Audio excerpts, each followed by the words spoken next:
ஆபாசமாக ஆடும் வீடியோவை சமூக வலைதளத்தில் வெளியிட்டவர் மீது நடவடிக்கை எடுக்க கோரி கோவில் அர்ச்சகர் போலீசில் புகார் அளித்துள்ளார்.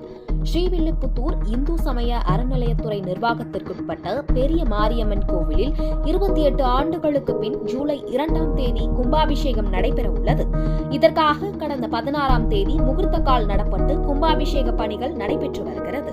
இந்நிலையில் கோவில் உதவி அர்ச்சகர் கோமதி விநாயகம் என்பவர் கும்பாபிஷேக பணிக்கு வந்துள்ள அர்ச்சகர்களுடன் சேர்ந்து வீட்டில் ஆடும் வீடியோ சமூக வலைதளங்களில் வெளியாகி பரபரப்பை ஏற்படுத்தியுள்ளது.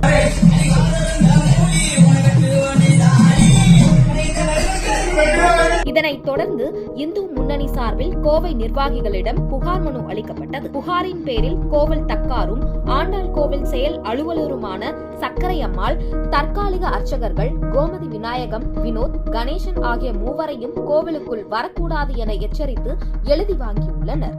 மேலும் உதவி அர்ச்சகர் கோமதி விநாயகம் உள்ளிட்ட 3 பேரும் கோவிலில் இருந்து நீக்கப்பட்டனர்.